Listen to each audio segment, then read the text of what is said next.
നിങ്ങളുടെ ഇഷ്ട പരമ്പരകൾ എക്സ്ക്ലൂസീവായി സൺ നെക്സ്റ്റ് ആപ്പിലൂടെ തികച്ചും ഫ്രീ ആയി ഇപ്പോഴേ ആപ്പ് ഡൗൺലോഡ് ചെയ്യൂ.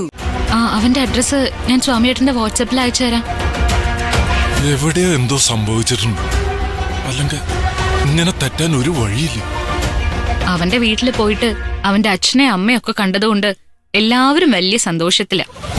ഈ വിവാഹം നടന്ന പിന്നെ അവൻ മുഴുവൻ സമയവും അവിടെ തന്നെ ഉണ്ടാവും.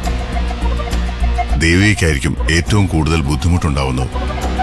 സാരയില്ല ഡോക്ടർ, ഞാനിത് മാനേജ് ചെയ്തോളാം. ഒരു കാര്യം ഉറപ്പാണ്, ഇതിന്റെ ഇടയിൽ എന്തോ ഒരു കളി നടന്നിട്ടുണ്ട്.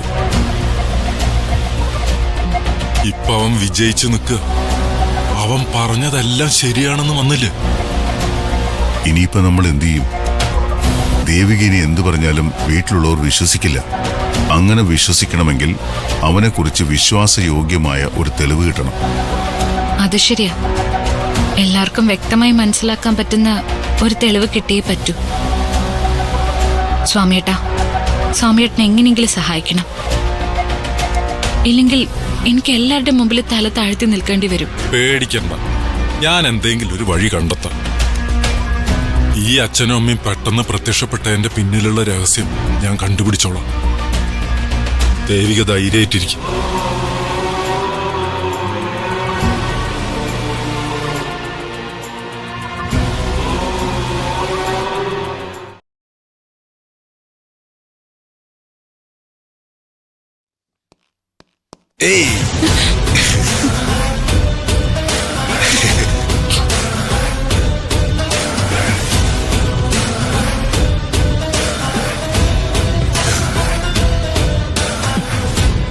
ഏട്ടത്തെ അമ്മയൊന്ന് നിന്നേ. കൊത്തി കൊത്തി മുറത്ത് കയറി കൊത്തുകയാണല്ലേ നീ. എന്റെ വീട്ടിൽ പോയിട്ട് എന്തായി? എന്റെ അച്ഛനും അമ്മയൊക്കെ കണ്ട് തൃപ്തിയായല്ലോ അല്ലേ? പൊന്നു മോളെ, നീ മനസ്സിൽ കാണുമ്പോ അത് മോണിറ്ററിൽ കാണുന്നവനാ ഞാൻ. മനസ്സിലായോ? എന്റെ തലയ്ക്ക് മുകളിൽ കൂടി നീ പറക്കാൻ നോക്കരുത്.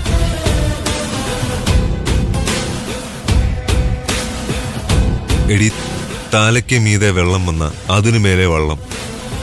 അതാ എന്റെ രീതി. ഇതൊന്നും അല്ല എന്റെ കളികള്. മനസ്സിലായല്ലോ എന്റെ ഗെയിം പ്ലാൻ. നിന്റെ വീട് തപ്പി പിടിച്ചു. അവിടെ ഒരച്ഛനെയും അമ്മയും കണ്ടു, ശരിയാ. പക്ഷെ അത് നിന്റെ യഥാർത്ഥ അച്ഛനും അമ്മയാണോന്ന് എനിക്ക് സംശയമുണ്ട്. അല്ല, മായ സീതയെ സൃഷ്ടിച്ച പോലെ ഞാൻ ഉണ്ടാക്കിയ 2 ഡെമ്മി പീസുകളാ.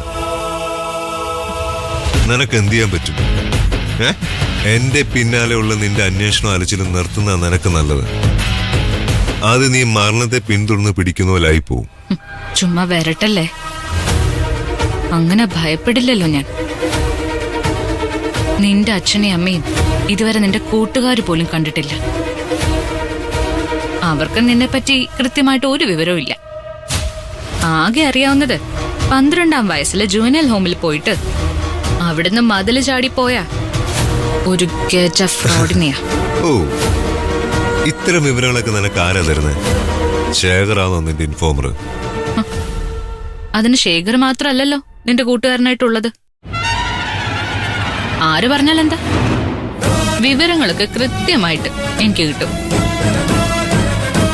നിന്റെ കള്ളത്തരങ്ങൾ ഓരോന്നോരോന്നായിട്ട് ഞാൻ പൊളിച്ചടുക്കുകയും ചെയ്യും. നിന്റെ ഒരു ലക്ഷ്യവും നടക്കാൻ പോകുന്നില്ല. നിന്റെ പിന്നാലെ തന്നെ ഞാൻ ഉണ്ടാവും. അക്കാര്യത്തില് നീ പറഞ്ഞ മരണഭയം എനിക്കുണ്ടാവില്ല. ഇനിയിപ്പൊ ചത്താലും ഞാൻ ഒറ്റയ്ക്ക് പോവില്ല. നിന്നെയും കൊണ്ട് ഞാൻ പോകും. ആത്മവിശ്വാസം കൊള്ളാം. എന്നാൽ എനിക്ക് പറയാനുള്ളത് വ്യക്തമായും കൃത്യമായും ഒന്നുകൂടെ പറയാം. ഓ, ഞാൻ നിത്യയെ കല്യാണം കഴിക്കും. ഈ വീടിന്റെ അധികാരിയായി താമസിക്കും. ഭർത്താവിന്റെ ചില്ലിട്ട ഫോട്ടോയുടെ മുന്നിലിരുന്ന് പ്രാർത്ഥിക്കുന്ന നീ അധികം വൈകാതെ എന്റെ 2ാം ഭാര്യയാവുകയും ചെയ്യും. നിന്നെ ഞാൻ എന്റെ കീപ്പാക്കി ജീവിതകാലം മുഴുവനും കീപ്പാക്കും.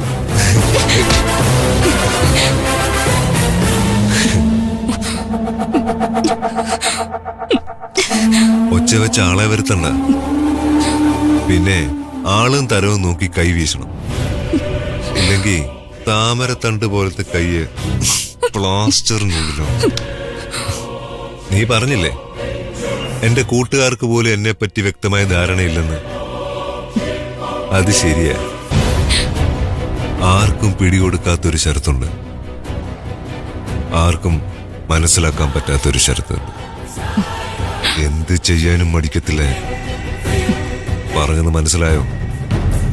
അതുകൊണ്ട് നിനക്ക് ഞാൻ തരുന്ന ഒടുക്കത്തെ വാണിങ്, ഒടുക്കത്തെ വാണിങ്. എന്റെ കാര്യത്തിൽ ഇടപെടാതെ ഞാൻ പറയുന്ന കേട്ട് നിന്ന കെട്ടിയവന്റെ പടവും നോക്കി നിനക്കിവിടെ ജീവിക്കാം. ഇതിനകത്തുനിന്ന് നീ രക്ഷപ്പെട്ട് പുറത്തു പോകത്തില്ല. ഇത് ഞാൻ നിനക്ക് വേണ്ടി ഒരുക്കിയിട്ടിരിക്കുന്ന അരക്കില്ല.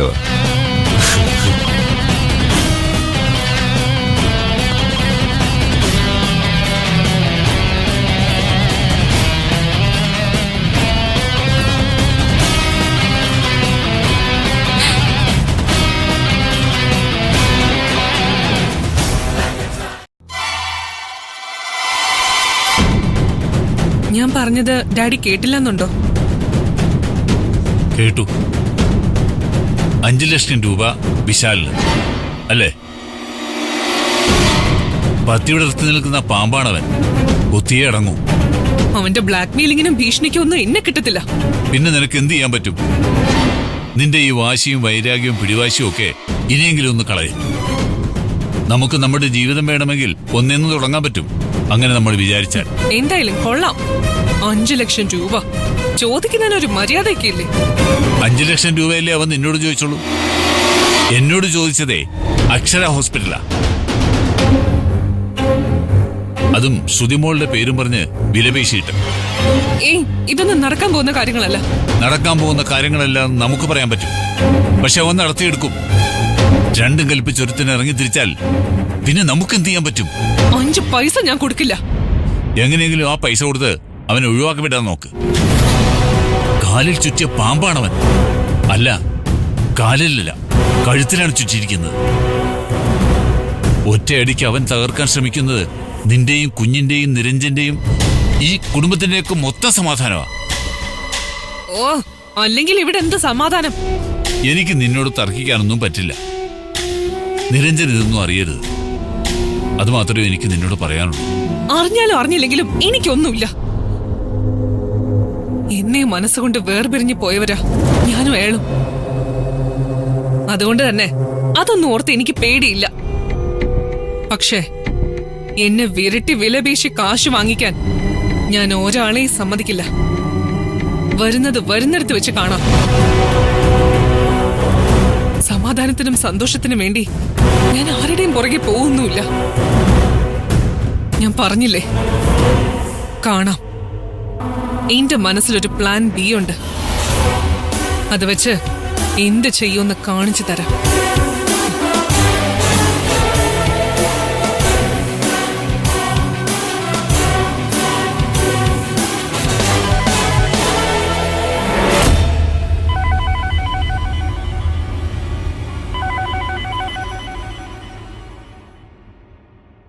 ഹലോ ശരത്തെ, നീ എന്റെ സുഹൃത്താണോ അതോ ശത്രുവാണോ?